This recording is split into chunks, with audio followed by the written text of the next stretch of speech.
beat you on any night. You know you're going to get 1,000% effort from Russ. Yep. But KD says, bro, I was here 8 years, 9 years, and I can't win with you. Paul George was there for a year and a half and said, bro, I love you. You're a great guy, but I can't win. I don't know how you look at it any other way. Russell Westbrook wants to get traded for one simple reason. He found out that Sam Presti put him in a deal that would have shipped Paul George and him to Toronto. He says when James Harden wanted out, I stayed. When Kevin Durant walked out and you didn't get jack for him, I stayed. He did. So you just told me what you really think of me. And everybody gets upset when players want to go pair up or players want to leave. Well, teams are always looking. I'm going to do what's in the best interest of the team. Well, Russ says, you know what? I'm going to do what's in the best interest. I need to get up out of here because I don't trust you anymore, Sam. I trusted you. You gave me your word that you was going to do everything you can to put the pieces around me. You made the trade for Paul George. Well, at first you made the trade for Victor Oladipo. And then you made the trade for Paul George, and I gave you everything. But come to find out, you look at me just like the other guy, all these other guys. I thought I was being beyond reproach. After what I've given you the last 3 years and the loyalty that I've showed you from the day I walked in, he got to go, Skip. He's never going to be happy again. He's never going to trust. He's going to say all the right things publicly. And he might even take out a full-page ad. What is it, the Oklahoman? Or what's the newspaper? Yep. It'll never be the same between Sam Presti and Russell Westbrook. But it's hard for me to look at this any other way than an indictment that the great players are saying, I can't win with you. And I agree with you. I was as shocked by the fact that Paul George opted to leave Russ as I was by Paul George opting to play with number 2 with the Clippers. Because he was going home. He's from Palmdale. It's 30, 40 miles north of L.A. Obviously, number 2's from Riverside. He's born in Compton, but went to high school in Riverside, grew up in Riverside, which is a ways out to the east of here. But still, they're Southern California kids, so I get that part of it. I get the home tug on the heart. But I really believed, after I saw that video 1 year ago of that big 4th of July bash thrown by Russell Westbrook at Lake Hawassi, just outside of Oklahoma City, in which Paul George limoed up and got out and made the big announcement, I'm here with my man.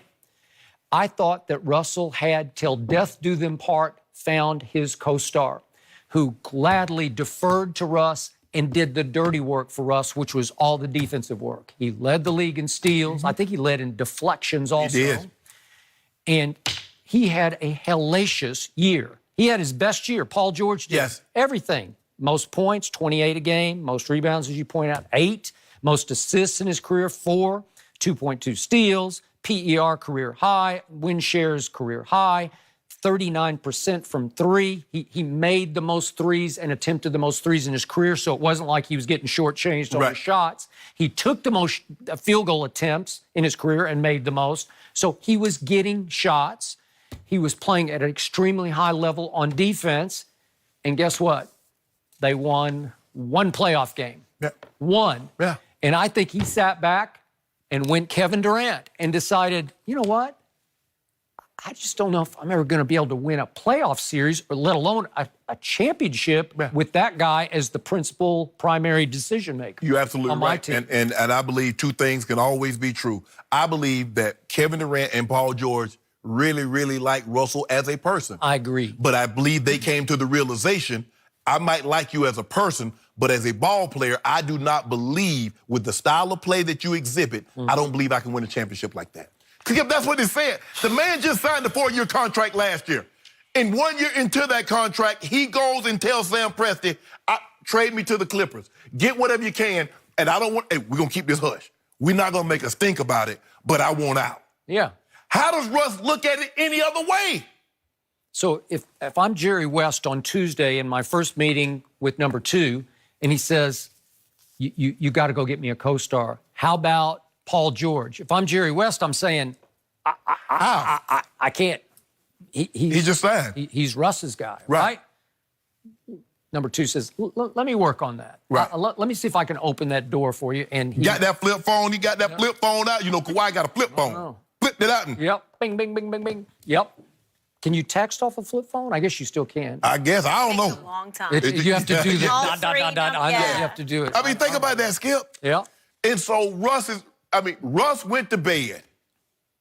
And like, I guess he was in bed. He might be on vacation. But he's thinking, okay, me and Paul George, Yep. blah, blah, blah, we got this. Yep. And then it wakes up. And not only did Paul George get traded, you find out that they tried to trade you. True. After the fact. The next day. Okay, so Kyrie was the same situation. Yeah. Remember when Kyrie found out they tried to trade him? Kyrie says, okay, you wanted to, go ahead and do it. That is true.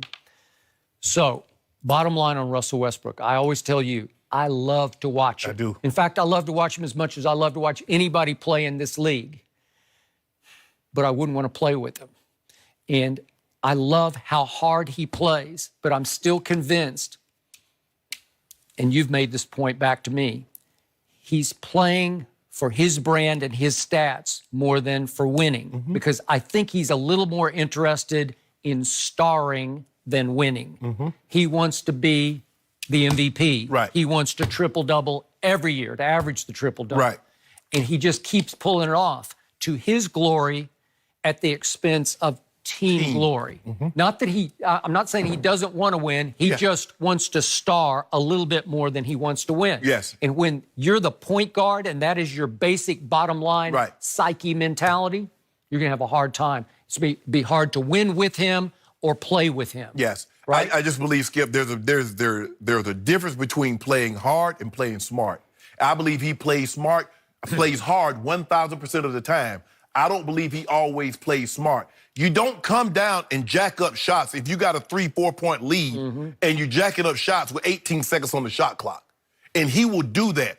I mean, I just feel, and it's hard for me to look at it, and I'm sure he's looking at it the same way. Yep. I've had two guys in the last 4 years, top players, says, you know what? I got a better chance to win over there than right here. That is true. So my second biggest laugh out loud of the weekend was number one, of course, it was number two to the Clippers. But my second one was when I heard that Daryl Morey is interested in acquiring Russell Westbrook. To do what? I'm thinking, what? Because I'm going to point out the last 2 years, James Harden has led the league in usage rate. Right. And second, the last 2 years has been Russell Westbrook. Right. And if you go back 3 years, they've been 1-2, 2-1. Right. In usage rate. So there's one basketball in Houston unless they have a new rule and they get to play with two. Right. But could you do that? Could you play with two, let them both have a ball? They need three. Okay, they need three. Okay. Because nobody else is touching the ball. So who, people would, if you're just going for straight box office, just marquee value, TV ratings, yeah, I would tune in to watch Russ try to play with Harden. And obviously they were young teammates together and they've been on the floor together. But that was when James was the 6th or 7th man for Oklahoma And City. he didn't know he had this in him. No, he didn't know. He didn't finish run-up in the MVP 3 of the 4 last years. He didn't win the MVP. No, and he was just a shooting guard. Right. That's all he did, and Russ was the obvious point guard. So Skip, they got something working against them. This albatross. 4 years, $171 million. I just don't know how anybody would absorb that. Maybe Pat Riley would just because they need another star. Well, yeah, I mean, see, the difference is the Thunder have two guys with albatross contracts, he and Steven Adams. The Heat got like 5 or 6 guys. They got Dragic, they got Olynyk, they got a bunch of guys. So you got to match it up dollar for dollar. Justice Winslow. Yeah. Skip, Russell's going to be 34 with a player option for $47 million. I mean, we talk about bad contracts. We think John Wall, I think John Wall still has the worst contract. But now we're getting in, okay, if we swap it out, which is the worst contract, Russ or CP3? Because one guy got a contract for 4 years at 160. And this guy got 4 years at 171. But we wondered how Chris Paul and James Harden were going to play together. Look, you need a MIT professor to figure out how these two guys could play together. James Harden and Russell Westbrook. Yeah. Which is why, in the end, I think Russ is going to wind up in a middle tier or lower tier sort of team. Detroit? Or, yeah, you got Detroit, you got Orlando, maybe Minnesota. Where he gonna sell tickets though. Okay, that's why you would acquire him. You'd do whatever it took to get him out of Oklahoma City to you, but you would have no designs on winning big. Well, Sam Preston, you do a great job of drafting. You don't know how to keep them because you look at what you let go. You got 3 MVPs that you let go. James Harden, KD, Russ, Serge Ibaka won a title. You did. And for what? What is he going to skip after all that talent when it's all said and done? What is he going to have to show for? Good point. Now you are starting over. Yep. Russell Westbrook's agent working overtime, Thad Fauché. By the way, Anthony Davis's old agent before he signed with Clutch. Clutch. Hey, come on, Russ. Come on, Russ, come to Clutch. You can't come to Lakers, but I'm saying come on over to Clutch. Wonderful stuff this morning, gentlemen. All right, up next, why doesn't anyone want to play with Shannon LeBron? That's a good question. It ain't a good question. That's the criticism some analysts are lobbing at the King now. We'll discuss that one up next.